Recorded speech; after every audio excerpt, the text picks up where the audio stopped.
À l'ordre, s'il vous plaît. Alors, bon retour de dîner à tous. Nous reprenons nos travaux. S'il vous plaît, veuillez éteindre la sonnerie de vos téléphones cellulaires. Je vous rappelle que la Commission est réunie afin de poursuivre les auditions publiques dans le cadre des consultations particulières sur le projet de loi numéro 165, loi modifiant le Code de la sécurité routière et d'autres dispositions. Cet après-midi, nous entendrons deux groupes, à savoir la Corporation des paramédics du Québec et l'Association des travailleurs en signalisation routière du Québec. Je souhaite évidemment la bienvenue au premier groupe. Vous êtes déjà installés. Bravo, merci beaucoup.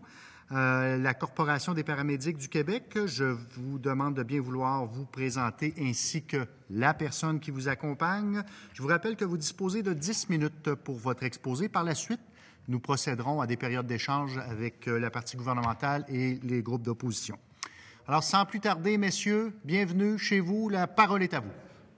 Bien, merci. Tout d'abord, merci à la Commission de nous accueillir afin de parler des problématiques qu'on vit au niveau de la sécurité routière. Donc, moi-même, je suis Patrick Dufresne, je suis président de la Corporation des paramédics du Québec et je suis ici présent avec M. André Dussault, qui est membre du conseil d'administration de la Corporation. Donc, les sujets que j'aimerais vous apporter aujourd'hui, tout d'abord, le corridor de sécurité. Par la suite, la priorité des véhicules d'urgence, l'utilisation des cellulaires au volant, également de suivre de trop près un véhicule d'urgence, l'utilisation des voies réservées par les véhicules d'urgence, ainsi que l'obligation de pneus d'hiver pour les véhicules d'urgence. Donc, dans le cadre de la consultation publique sur la sécurité routière entamée par la Société d'assurance automobile du Québec, nous désiderons mettre en lumière des problématiques qui sont toujours présentes malgré les récentes améliorations au Code de la sécurité routière. La Corporation des paramédics du Québec est née d'une volonté d'apporter une meilleure protection du public et d'encadrer les activités professionnelles des paramédics, œuvrant auprès de différentes entreprises ambulancières à travers le Québec. Il est donc de mise que la sécurité routière cadre bien dans notre mission, qu'est la protection du public, par des déplacements sécuritaires sur les routes du Québec. Monsieur Patrick Dufresne, donc moi-même, j'ai déposé en 2012 une pétition réunissant près de 10 000 signatures à l'Assemblée nationale demandant la mise en place d'une loi sur le corridor de sécurité. Cette loi existait dans la majorité des États américains et provinces canadiennes. C'est à la suite du décès du policier M. Vincent Roy, en décembre 2011, que des démarches ont été entreprises pour la pétition. C'est avec l'aide de M. Bertrand Saint-Arnaud, député de Chambly à ce moment, que la pétition a été mise en place sur le site Internet de l'Assemblée nationale. M. Dufresne a par la suite participé à l'élaboration du projet de loi numéro 57, loi modifiant l'encadrement de l'utilisation des cinémomètres photographiques et des systèmes photographiques de contrôle de circulation au feu rouge et d'autres dispositions législatives. Ce projet de loi, en plus de mettre en place les dispositions pour le corridor de sécurité, vient également modifier l'article 406 du CSR sur la priorité de passage des véhicules d'urgence. Le projet de loi a été adopté à l'unanimité par l'Assemblée nationale et est entré en vigueur le 5 août 2012. Au sujet du corridor de sécurité, donc depuis la mise en place du corridor de sécurité, nous remarquons une nette amélioration de la sécurité des intervenants sur le réseau routier. Cependant, le nombre restreint de constats d'infractions émis chaque année démontre qu'il y a encore de la sensibilisation à faire. Le type de véhicule qui est en arrêt sur la chaussée détermine également le taux de respect du corridor de sécurité. La présence d'un véhicule de police sensibilise plus les automobilistes à le respecter qu'une ambulance ou une remorqueuse. Pour ce qui est de la priorité des véhicules d'urgence, la modification apportée à l'article 406 du CSR a permis d'apporter une amélioration à la priorité des véhicules d'urgence. Cette modification est venue changer l'interprétation de l'article en remplaçant « faciliter le passage de » par « céder le passage à tout ». Le simple mot « céder » vient mettre de l'accent sur la priorité plutôt que de faciliter. L'augmentation de l'amende, qui était de 100 $ est maintenant de 200 à 300 plus 4 points d'inaptitude. Malgré ce changement, il subsiste toujours une difficulté à la priorité de passage. Une des premières causes est la méconnaissance de la manœuvre à effectuer par les automobilistes à céder le passage. La règle dit qu'un automobiliste doit se tasser de façon sécuritaire vers la droite, puis ralentir ou immobiliser son véhicule si nécessaire. Nous constatons qu'un grand nombre de gens vont s'immobiliser tout simplement dans la voie où ils se trouvent ou se tasser vers la gauche, qui forcera le véhicule d'urgence à contourner vers la droite. L'une des autres causes est la distraction au volant. Malgré la mise en place d'une loi interdisant l'utilisation d'un appareil muni d'une fonction téléphonique en conduisant, nous constatons qu'un grand nombre d'automobilistes qui ne cèdent pas le passage à un véhicule d'urgence ont un appareil téléphonique en main. Lorsque nous sommes assez près d'eux et que nous devons intensifier notre présence, ils ont une réaction inattendue de freiner ou de changer de voie dangereusement. Donc, ce qui en est de l'utilisation d'un cellulaire au volant, nous constatons malheureusement que l'utilisation d'un appareil est toujours en grande utilisation. Étant donné la configuration de nos véhicules, nous sommes en mesure d'apercevoir les gens qui l'utilisent.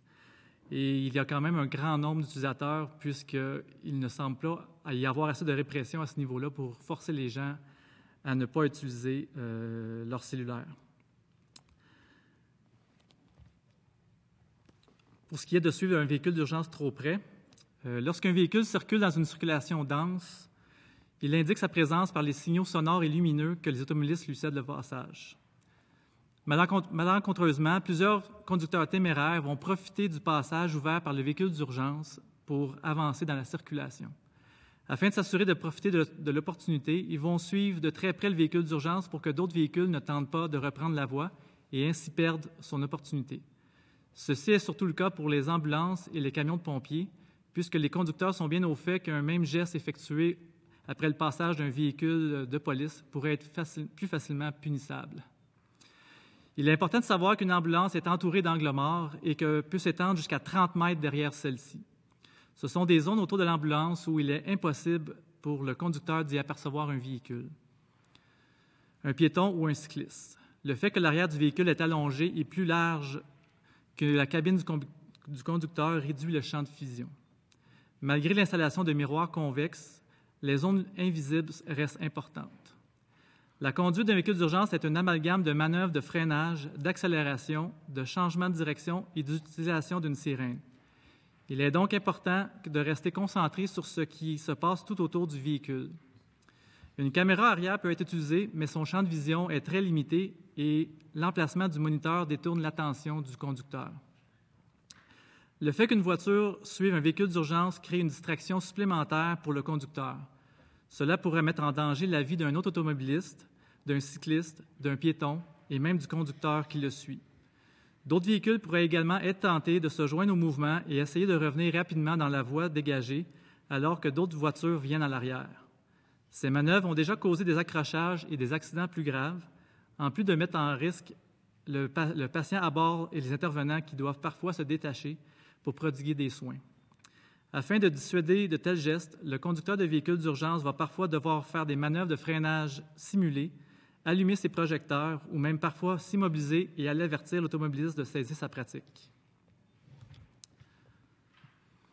Pour ce qui est de l'utilisation des voies réservées par les véhicules d'urgence, nous avons transmis au ministère des Transports, de la mobilité durable et de l'électrification des transports une demande concernant l'utilisation des voies réservées par les véhicules d'urgence. Celle-ci n'a pas été insérée dans le projet de loi amorcé sur la refonte du Code de la sécurité routière. Malgré la croyance populaire, les véhicules ambulanciers effectuent une grande majorité de leur transport vers le domicile des patients ou les centres hospitaliers en mode non urgent. Les paramédics sont maintenant en moyen de prodiguer des soins aux patients afin de soulager leurs symptômes et cela fera en sorte que dans plusieurs cas, le transport vers le centre hospitalier se fera en respectant la signalisation. Le triage des appels par le Centre de communication santé permet également d'établir une priorité d'appel et déterminer la nécessité pour l'ambulance de se rendre en mode urgent ou non. Il n'y a donc pas nécessairement absence d'appel ou de patients lorsque le gyrophare et la sirène ne sont pas actionnés. De ce fait, le temps de réponse des ambulances peut être modifié par la densité de la circulation ou les détours occasionnés par les travaux routiers. De telles contraintes forceront les paramédics à modifier leur conduite en mode urgent et ainsi augmenter le facteur d'accident. Il ne va pas sans contredire que l'utilisation d'une voie réservée par un véhicule d'urgence, lorsque celle-ci répond à un appel urgent, soit autorisée par le Code de la sécurité routière. Cependant, comme nous venons de le mentionner, de plus en plus de nos déplacements sont effectués en mode non urgent. Il serait donc avantageux pour la sécurité routière que les véhicules d'urgence puissent utiliser les voies réservées afin de diminuer le temps de déplacement, diminuer l'utilisation de la conduite d'urgence et augmenter la disponibilité des véhicules par des temps de déplacement réduits. L'Ontario a déjà statué sur cette idée en permettant une telle utilisation des voies réservées en 2007 avec l'adoption d'un projet pilote. Celui-ci fut concluant et devient loi en 2011. Des discussions ont déjà eu lieu avec la Société de transport de Montréal et ils étaient enclins à permettre aux véhicules d'urgence d'utiliser leurs voies réservées. Ils demandaient cependant qu'un projet pilote soit mis en place afin d'évaluer s'il y aurait des répercussions sur le déplacement des autobus. Est-ce que j'ai encore quelques minutes pour terminer? Alors, le ministre me fait signe qu'il vous laisse sur son temps à lui le temps pour finir. Parfait. Il me reste juste un sujet. Allez-y. Donc, c'est sur l'obligation des pneus d'hiver pour les véhicules d'urgence. Tel que stipulait l'article 440.1 du Code de la sécurité routière, seuls les véhicules de promenade et les taxis ont l'obligation d'être munis de pneus d'hiver pour être mis en circulation entre le 15 décembre et le 15 mars. Afin d'assurer une meilleure sécurité de la population sur nos routes et ainsi que des travailleurs à bord des véhicules, il serait primordial que l'installation de pneus d'hiver soit également obligatoire pour les véhicules d'urgence ayant un poids inférieur à une limite établie. Ces véhicules doivent fréquemment circuler en urgence à des vitesses supérieures aux limites de vitesse réglementaires et parfois dans des conditions routières difficiles. Nous sommes d'avis que les conducteurs de ces véhicules font preuve de jugement et de discernement, mais ils ne peuvent pas toujours prévoir le comportement de leur véhicule dans différentes conditions météorologiques ou le comportement imprévisible des autres conducteurs. Nous connaissons déjà l'efficacité des pneus d'hiver pour réduire la distance de freinage et augmenter l'adhérence sur une chaussée lorsque le thermomètre descend sous les 7 degrés Celsius. Il est donc logique que les véhicules d'urgence en soient munis, puisque cela augmenterait systématiquement leur sécurité de conduite. Plusieurs organismes utilisant ces véhicules équipent leur flotte de pneus d'hiver. Il y en a cependant qui n'en voient pas la nécessité ou l'importance de le faire hâtivement. Au fil des années, plusieurs événements ont été rapportés en lien avec le manque de sécurité de circuler avec des pneus non adaptés à la conduite hivernale. Cela a encore été le cas en décembre dernier, où des paramédics ont dû dénoncer leur employeur car ils ne se sentaient pas en sécurité à bord de leur ambulance et avaient le sentiment de mettre eux-mêmes, leurs patients et les autres usagers de la route en danger. Donc, les recommandations que nous faisons, c'est premièrement de démarrer une campagne de sensibilisation sur le corridor de sécurité en mettant de l'accent sur les véhicules qui ne sont pas des autopatrouilles. Informer les automobilistes que le corridor de sécurité s'applique autant sur les autoroutes que sur les routes et rues urbaines. Effectuer de la surveillance supplémentaire près des lieux d'intervention par un policier en véhicule identifié ou banalisé afin d'intervenir et sensibiliser les automobilistes récalcitrants qui peuvent mettre en danger la sécurité des intervenants. Augmenter les conséquences de l'utilisation d'un appareil muni d'une fonction téléphonique au volant. Rendre plus dissuasif de suivre un véhicule d'urgence et sensibiliser les automobilistes sur les dangers d'un tel geste. Recommander au ministère des Transports, de la Mobilité et de l'Électrification des Transports d'adopter un projet de loi permettant l'utilisation en tout temps des voies réservées par les véhicules d'urgence et rendre obligatoire, au même titre que les véhicules de promenade et les taxis, l'installation de pneus d'hiver pour les véhicules d'urgence n'excédant pas un poids défini. Donc, ceci résume nos recommandations. Merci beaucoup. Alors, merci pour votre exposé. Nous allons débuter le bloc d'échange avec la partie gouvernementale. Monsieur le ministre, je vous vois ferré à écrire des questions, donc j'imagine que vous en avez quelques questions. La parole est à vous. Merci, Monsieur le Président. Bonjour, messieurs. Merci d'être avec nous aujourd'hui, nous faire part de vos préoccupations, de vos suggestions par rapport à la réforme de la sécurité routière. Je vais entrer dans le vif du sujet, puis commencer là où vous avez terminé. Les pneus d'hiver. De toute évidence, je pense que tout le monde ici comprend l'utilité de pneus d'hiver pour certains types de véhicules. Quand je lis votre recommandation, d'ailleurs, c'est pour ça qu'on propose d'augmenter ou de devancer la date au 1er décembre. Quand je vois dans votre document la recommandation 7, rendre obligatoire au même titre que les véhicules de promenade et taxis l'installation de pneus d'hiver pour des véhicules d'urgence n'excédant pas un poids défini, ma propre compréhension, puis juste pour avoir vérifié avec les gens du ministère, c'est que les véhicules d'urgence qui ne sont pas considérés véhicules lourds en ce moment, donc les véhicules de corps policiers, sont assujettis à l'obligation des pneus d'hiver, mais puisqu'une ambulance tombe dans la catégorie des véhicules lourds, c'est pas considéré. Il n'y a pas d'obligation liée avec les... Pardon? Une question de poids. Oui, c'est une question. C'est effectivement, comme vous le notez, c'est une question de poids. Donc, il y a un poids limite en ce moment qui fait la définition entre véhicule léger et véhicule lourd. Donc, ce que vous dites, c'est que vous aimeriez voir augmenter ce poids-là pour que les ambulances soient considérées comme un véhicule léger dans ce cas-ci. C'est ça? Effectivement, si on prend l'exemple d'un camion de pompier qui a un poids beaucoup plus supérieur à une ambulance, je ne crois pas qu'il y ait un problème de traction au niveau de la chaussée. Mais les ambulances, il y a différents types. Il y en a des plus petites, des plus grandes. Il y a beaucoup de différences dans le poids. Donc, on croirait que ce serait important là, que tous les véhicules ambulanciers soient munis de pneus d'hiver. Avez-vous une suggestion? Parce qu'en ce moment, je vois que c'est 4 500 kilos, le poids minimal. Donc, quand vous me dites, dans les ambulances, ça varie beaucoup. Il y en a des plus légères, des plus lourdes. Est-ce que vous avez une suggestion qui nous permettrait d'englober l'ensemble des ambulances pour les obliger à avoir des pneus d'hiver? Bien, il y a présentement un changement dans les types de véhicules qui sont utilisés. Donc, ce sera de voir avec les fabricants c'est quoi les modèles et les poids actuellement qui vont être mis en service. Okay, mais vous n'avez pas de chiffre, c'est correct. Mais avez-vous une idée? Là, vous me dites essentiellement qu'il y a des... J'imagine que, par exemple, la coopérative des paramédics de l'Outaouais pourrait décider d'équiper ses ambulances avec des pneus d'hiver et celle de Berthier, par exemple, pourrait dire, bien, nous, on le fait pas. C'est à peu près ça. C'est entièrement à leur liberté, là, mais les pneus sont disponibles. Il y a des modèles de pneus d'hiver pour des véhicules comme ça. Effectivement. Okay. Puis, il y en a qui le font aussi, mais qui le font trop tardivement. OK. Très bien. Je vois que vous avez une section sur l'utilisation du cellulaire au volant. Je suis d'accord avec vous quand vous dites nous sommes en mesure de constater qu'un très grand nombre d'automobilistes font fi de l'interdiction puis que ça vous cause vous-même des enjeux là, au niveau de la bonne circulation des ambulances. C'est une des raisons, parce que nous aussi, on constate, et c'est ce que les chiffres nous disent, là, que il y a de plus en plus de gens qui utilisent leur cellulaire au volant et que c'est en cause dans beaucoup d'accidents de la route. Donc, on a quand même procédé à ou suggéré des mesures pour augmenter les amendes. On propose d'aller par voie réglementaire pour faire passer de 4 à 5 le nombre de points d'inaptitude et on met des pénalités qui augmentent au fur et à mesure qu'on se fait prendre une deuxième ou une troisième fois, disons, pour une infraction comme ça, c'est-à-dire la perte de permis pendant quelques jours. Est-ce que vous, quand vous nous dites qu'il y a un problème, est-ce que vous avez une suggestion ou est-ce que les mesures qui sont là vous apparaissent convenables? C'est ça. Bien, c'était de s'assurer que les mesures seraient augmentées pour être encore plus dissuasifs. Puis également, il faudrait qu'il y ait une plus grande présence pour que les gens soient plus dissuasés de ne pas l'utiliser. Parce que les gens, en ce moment, ont l'impression d'utiliser et d'avoir très peu de chances d'être pris sur le fait.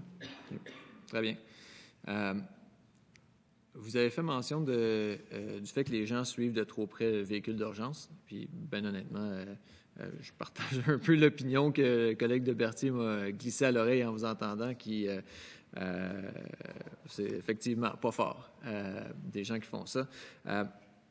Parce que, comme vous le dites, vous avez toutes sortes de contraintes au niveau de la visibilité autour des véhicules d'urgence, qui n'est pas toujours évident. Des fois, vous êtes aux prises avec des situations difficiles à l'intérieur du véhicule également.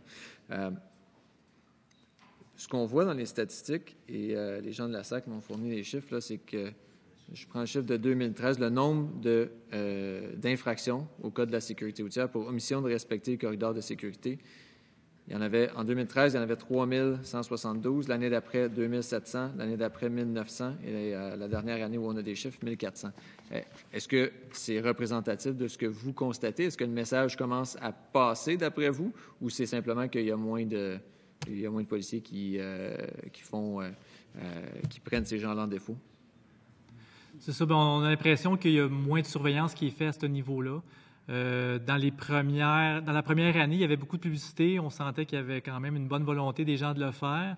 Depuis un bon moment, on n'a pas eu de messages publicitaires à ce sujet-là. On voit qu'il y a une régression au niveau du respect, surtout au niveau des ambulances et même des pompiers. Maintenant, il y a même des occasions où on ne doit pas prendre de chance et carrément mettre notre ambulance dans la voie pour la bloquer, pour s'assurer d'avoir le corridor de sécurité. Surtout des endroits où il n'y a pas de voie de service, comme exemple la métropolitaine à Montréal, où il faut vraiment forcer pour obtenir le corridor de sécurité. Ça va pour moi, Monsieur le Président. Je vous remercie pour vos commentaires. Je crois que mon collègue résident du BUC a des questions pour vous. Très bien. Alors, Monsieur le député Dubuc, la parole est à vous. Merci, Monsieur le Président. Pour reprendre, d'abord, je suis surpris d'entendre que les véhicules d'urgence, c'est-à-dire les ambulances, n'ont pas de pneus d'hiver. C'est la première fois que j'entends ça, là. Je suis flabbergasté, comme on dit, en bon français, parce que je trouve que ça ne tient pas debout. Même j'irai encore plus loin. Je prendrais des pneus à clous, parce qu'à Montréal, il y a de l'Atlas quasiment 3 jours par semaine. Ça fait que je pense que ça serait encore plus ça aurait plus d'allure d'avoir des pneus à clous. Puis en plus, moi, bien honnêtement, là, je suis tellement surpris d'entendre que ça dépend du poids de l'ambulance. Ce qu'il y a dans l'ambulance, là, ça n'a rien à voir avec le poids.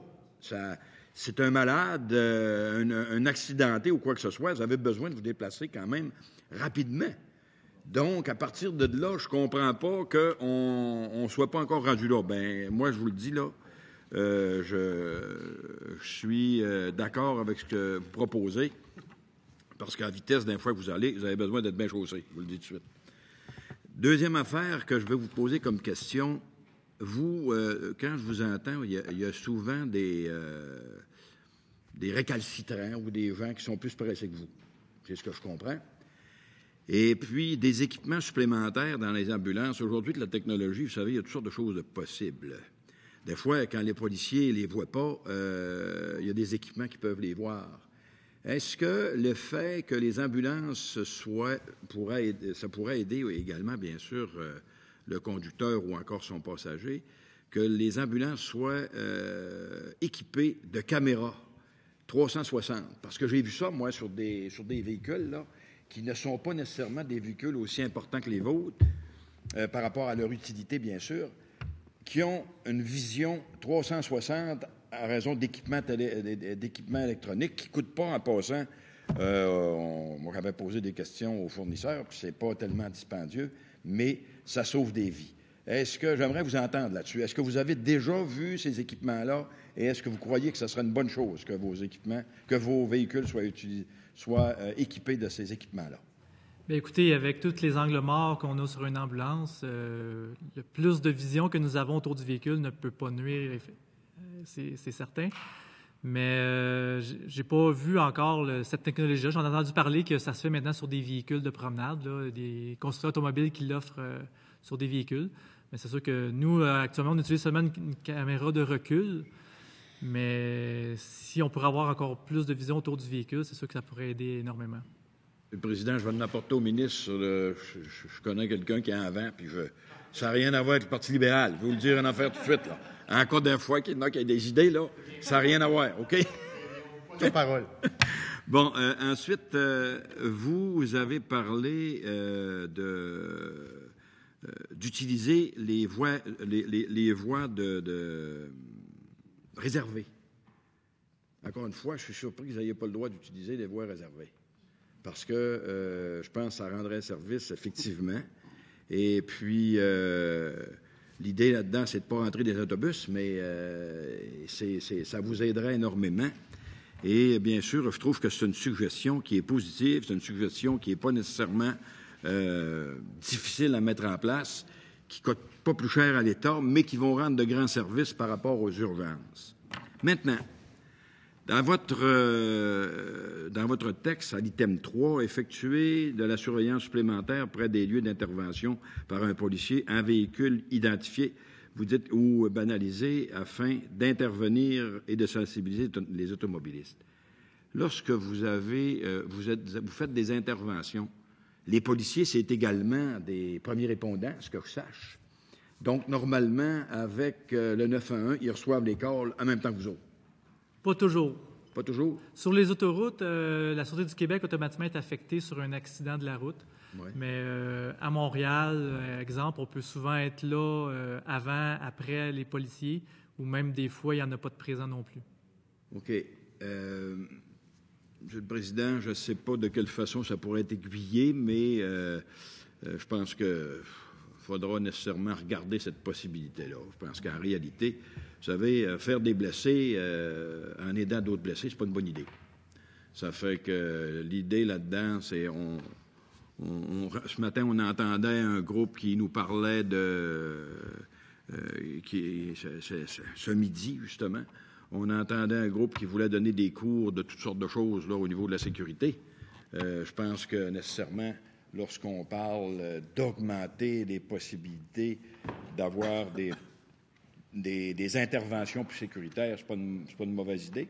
Maintenant, je ne sais pas quelle sorte de solution vous voulez proposer au niveau de la logistique de tout ça, mais en tout cas, moi, je serais intéressé à vous entendre, bien sûr. Je vous dis bien humblement, mais je trouverais aussi que ce serait une bonne idée. Mais, Je peux vous soumettre, qui est fait ailleurs aux États-Unis principalement, c'est que lorsqu'il y a une intervention sur une route, parce qu'effectivement, il y a un policier souvent qui est présent sur place, mais lui-même est occupé à prendre les informations pour son rapport, s'occuper des gens qui sont impliqués dans l'accident. Donc, il ne portera pas nécessairement attention sur les véhicules qui ne respecteront pas le corridor de sécurité. Ce qui est fait aux États-Unis, souvent, c'est qu'il y a des policiers qui restent à l'écoute des interventions qui arrivent sur le réseau. Et il va se déplacer pour aller soit en amont ou en aval de l'intervention pour surveiller les voitures et les camions s'ils respectent le corridor et ensuite intercepter ce véhicule. D'accord. Maintenant, M. le Président, pour terminer. Oui, pour terminer. Pour terminer. Le commentaire de la fin. D'accord. Le mot de la fin. Au niveau des équipements d'urgence, ça agit nécessairement pour prendre des photos également. Ça fait que les contrevenants pourraient être pris si jamais il y avait des choses qui n'étaient pas respectées. C'est de là je vois l'intérêt, M. le Président. Excellent. Merci. Bon point. Merci, M. le député Dubuc. Alors, ceci met fin au bloc d'échange avec la partie gouvernementale. Nous allons procéder à un bloc d'échange avec l'opposition officielle. M. le député de Berthier. Merci, M. le Président. Bonjour à vous deux. Écoutez, en tout cas, c'est intéressant de nous entendre, puis de vous lire aussi, parce qu'on apprend des choses, honnêtement, mais je me suis posé la question aussi, pourquoi à l'époque, ils n'ont pas fait, parce qu'il y a sûrement quelqu'un qui a la mémoire de ça, sans aller chercher dans les galets, mais on dit en discuter. Je pense aux ambulances, et je me dis, il doit y avoir un seuil, peut-être, où ça devient même contre-indiqué, peut-être, si c'est trop lourd, parce que la traction augmente avec le poids. Mais je me dis, est-ce que les ambulances que nous avons aujourd'hui, de nos jours, et que demain nous aurons, est-ce qu'ils atteignent ce poids-là où ça devient contre-productif? Je ne suis pas sûr, je ne suis pas un expert, mais si on cherche le poids, moi je me dis, pourquoi pas tout simplement dire ambulance, pneus d'hiver? Par exemple. Mais si on pourrait faire la demande d'un centre de recherche qui nous dirait que tel poids, ça devient contre-productif, et à ce moment-là, évidemment, parce que moi, mais je pense que l'idée, c'est vous qui conduisez, là. Vous nous dites que ce serait mieux qu'il y ait des pneus d'hiver, bien, vous rencontrerez les chercheurs qui, peut-être, vous contrediront, puis on essaiera de trouver l'équilibre, mais je pense qu'il faut le regarder. Ça fait peur, honnêtement, quand on apprend une chose comme ça. Je veux juste... j'aimerais ça vous entendre, parce que je sais que le ministre de la Santé, des fois, vous appelle des ambulanciers. Et moi, j'aimerais ça... Puis la population qui nous écoute aussi pourrait peut-être voir la différence entre un ambulancier et un paramédic. Est-ce que vous pouvez au moins nous dire, c'est quoi la différence? D'ailleurs, est-ce qu'un ambulancier, ça existe encore? Bien, c'est des termes techniciens ambulanciers qui existent toujours, qui sont utilisés depuis des années. Mais si on regarde bien la définition de ce terme-là, c'est un conducteur d'ambulance. Avec les années, notre champ de pratique s'est grandement développé. Il y a quelques années, on donnait seulement le transport oxygène, c'était vite à l'hôpital. Maintenant, de plus en plus, on donne la médication, on a des programmes de soulagement de la douleur, on a d'autres programmes qui s'en viennent prochainement pour donner plus de services à la population directement à leur chevet, qui réduit les symptômes, ce qui permet parfois de ne pas nécessairement s'en aller en urgence à l'hôpital. Donc, de plus en plus, nous utilisons le terme paramédic puisque notre métier a évolué. Et c'est le terme qui est utilisé partout ailleurs là, sur la planète. Donc, pour l'instant, le terme est reconnu seulement comme un anglicisme, mais nous voulons augmenter son utilisation pour que, justement, ça devienne là, un terme utilisé, un terme fréquent. D'accord.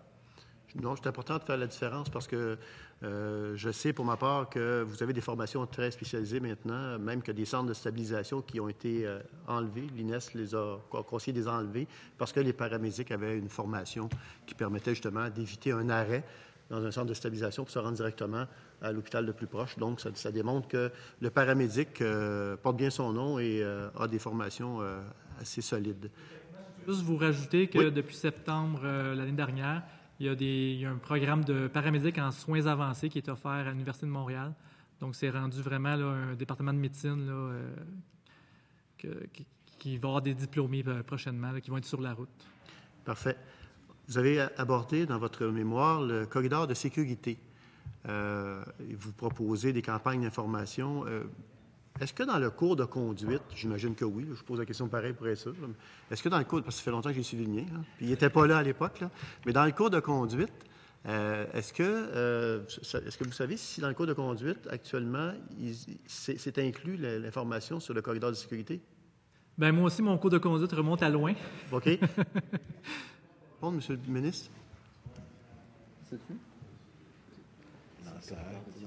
Parce que c'est la SAAC, c'est la Société de l'assurance automobile du Québec qui fait le contenu, mais elle doit se référer à un règlement. Le règlement doit nécessairement contenir les nouvelles informations. Ça a été adopté en 2011, en anglais, on disait le move over, là, le corridor de sécurité. On n'a pas la réponse tout de suite? C'est dans le cursus. C'est dedans? Bon, parfait. Alors voilà, au moins c'est ça de gagner, c'est ça de prix. C'est dans le cursus. Donc, j'allais dire les jeunes, c'est pas juste les jeunes qui suivent leur cours de conduite, là. Alors, donc c'est, apprenti conducteur. Oui. Phénomène aussi au niveau de la société, si vous regardez à New York, vous regardez à Londres, qui sont des villes pas mal plus populeuses que Montréal, vous ne verrez jamais le phénomène de gens qui essayent de suivre une ambulance. Malgré qu'on connaît le trafic à New York, il n'y a pas personne qui essaie de faire ça. Il y a un côté culturel, je pense, qui est plus d'ici et que c'est quelque chose qu'il faudrait faire cesser, tout simplement. OK. Merci de... L'autre chose, puis un peu comme le député de Dubuque, moi aussi, je suis surpris de voir que, mais encore là, il faudrait aller voir. À l'époque, ils ont dû en parler, là, parce qu'ils ont changé la loi. Pourquoi les corridors réservés ne peuvent pas être utilisés par des véhicules d'urgence? D'autant plus qu'à mon avis, je peux me tromper, mais il va en avoir de plus en plus de corridors réservés. Hein? C'est assez clair. Je pense qu'on tend vers ça.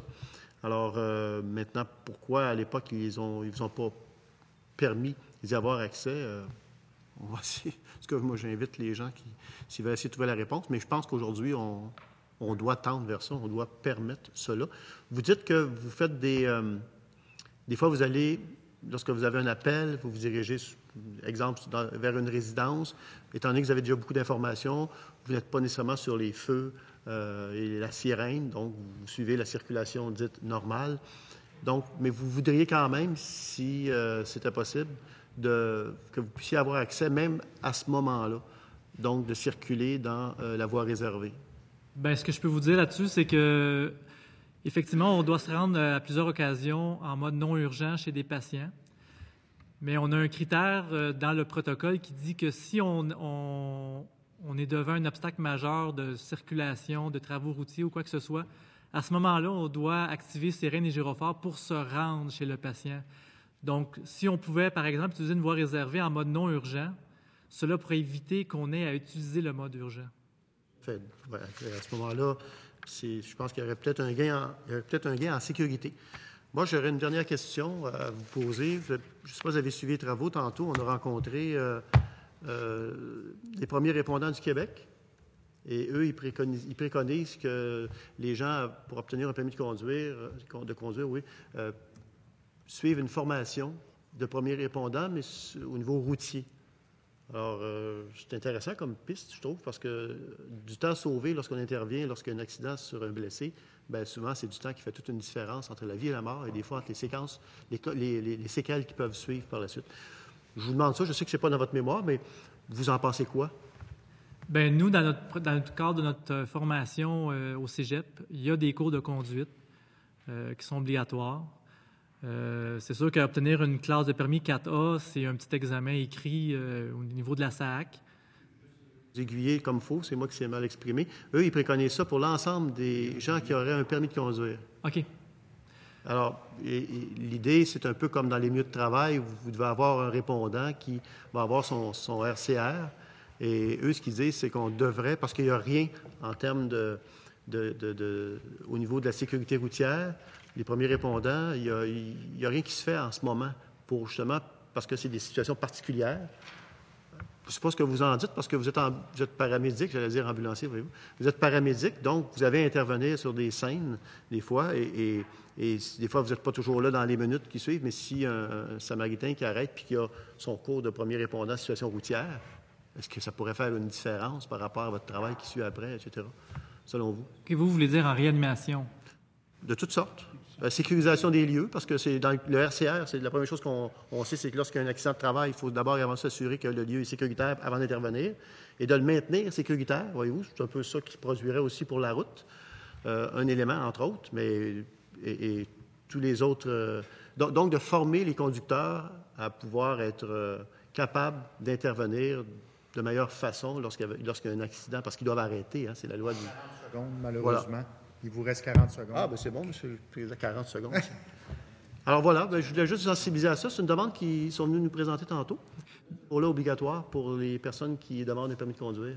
OK. Bien, nous, quand on intervient sur des accidents sur des autoroutes, par exemple, il y a toujours un surveillant routier qui est présent, qui va assurer la sécurité des intervenants. Parfois, il va être là même avant nous autres, mais des fois, il arrive par après. Donc, c'est sûr que plus que les gens sont formés sur la façon d'être sécuritaire, mieux ça peut être. Merci beaucoup. Ceci met fin au bloc d'échange avec l'opposition officielle. Nous allons débuter le dernier bloc d'échange avec le député de Deux-Montagnes. La parole est à vous. Merci, Monsieur le Président. Merci, messieurs, d'être ici aujourd'hui, mais de faire également le travail que vous faites au quotidien. Vous êtes certainement bien placés pour répondre à des situations d'urgence liées à un accident de la route, d'où votre intérêt pour la sécurité routière, mais vous êtes également témoins très certainement de comportements qui, eux aussi, peuvent être à risque. Donc, votre propos est très, très éclairant aujourd'hui. Merci encore une fois. Comme mes collègues, surpris un petit peu concernant les notions de pneus d'hiver, j'écoutais l'hypothèse de mon collègue de Berthier qui peut effectivement s'avérer, mais en même temps, si certaines compagnies avec des équipements semblables décident, elles, de mettre des pneus d'hiver, sans doute que ce n'est pas contre-indiqué, sinon le constructeur évoquerait de façon précise cette restriction-là à l'égard des pneus d'hiver. Donc, c'est le choix des compagnies. Pour vous, est-ce que c'est essentiellement une volonté d'économiser des sommes? Quelles peuvent être les justifications fournies par les compagnies qui refusent ou qui ne souhaitent tout simplement pas installer de pneus d'hiver sur leurs équipements? Bien, c'est des compagnies privées à profit, donc j'imagine qu'il doit y avoir une question de coût à l'arrière de ça. Là. Je ne peux pas vous en dire plus sur les raisons pour lesquelles ils ne les installent pas. Et est-ce qu'à leur tour, ces mêmes compagnies évoquent des questions de sécurité? Est-ce qu'ils évoquent le fait qu'ils ne voient pas de plus-value ou ça n'a pas été démontré que ce serait plus sécuritaire de chausser leur véhicule avec des pneus d'hiver? Je n'ai pas d'informations à ce sujet. Donc, c'est certain. Merci de l'avoir porté à notre attention. C'est certainement quelque chose d'intéressant pour nous à considérer là, pour la suite des travaux. Concernant le corridor de sécurité, vous avez tout à fait raison. Même pour nous qui faisons beaucoup de routes, on voit fort bien que c'est une notion qui n'est pas encore pleinement intégrée. Et c'est vrai qu'on peut constater une différence entre le véhicule, par exemple, de police ou de Transport Québec versus des signaleurs routiers versus des véhicules ambulanciers. Donc, possiblement qu'il y a un travail encore d'éducation à faire pour réellement faire comprendre la portée de cette loi-là. Et hier, il y a une petite vidéo que vous avez sans doute vue qui a circulé, qui a été filmée et diffusée là, sur les réseaux sociaux d'un de vos membres, peut-être, qui est très révélateur. En quelques secondes à peine, on voit le nombre de véhicules passer sans respecter le corridor de sécurité.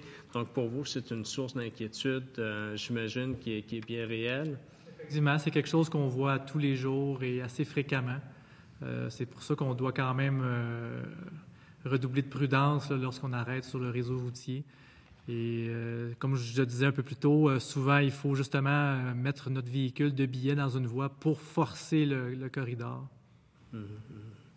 Et est-ce que vous avez l'occasion d'échanger avec Bon, c'est pas l'ambulancier qui va partir à la poursuite du véhicule fautif, mais quels sont les arguments qui peuvent être évoqués aussi à travers, je ne sais pas si vous évoquez cette situation-là, des connaissances, des amis, est-ce qu'ils vous disent, on ne savait pas que ça s'appliquait aussi aux ambulanciers? Est-ce que c'est le type de réponses qui vous sont fournies lorsque vous évoquez la problématique? Bien, beaucoup de commentaires que j'ai, c'est que les gens croient que ça s'applique seulement aux véhicules policiers et que ça s'applique seulement sur les autoroutes, étant donné que la campagne publicitaire a beaucoup été axée sur la police et les autoroutes.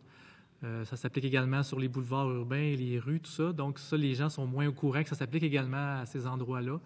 J'ai échangé aussi avec un policier de Laval qui avait fait une interception sur le boulevard Saint-Martin, qui est quand même un boulevard à un endroit qui a près de 6 voies, puis qu'il y a beaucoup de circulation. Et malgré le nombre de voies, les gens passaient la voie adjacente aux véhicules policiers.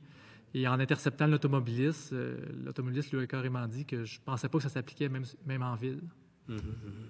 Et le groupe qui va vous suivre, l'Association des signaleurs routiers du Québec, a aussi ceci comme problématique. Donc, vous êtes quelques-uns dans la même situation. Donc, pour nous, c'est une note à prendre pour la suite de l'étude du dossier, laissant entendre que oui, il y a peut-être un beau chemin de fait. Bravo pour l'initiative que vous avez apportée devant l'Assemblée nationale il y a quelques années de ça, mais manifestement, il reste du travail à faire très, très certainement. Je ne sais pas s'il reste un petit peu de... S'il vous reste une minute, alors... Un petit peu moins d'une minute. C'est le défi de tout faire entrer en quelques instants. Encore une fois, un gros merci d'être présent et vos propos seront très éclairants pour la suite de nos travaux. Merci. Monsieur le député de Deux-Montagnes, alors merci, messieurs, de votre contribution à cette commission. C'est excessivement important. Alors, on vous remercie. Je suspends les travaux quelques instants pour permettre au deuxième groupe de s'installer.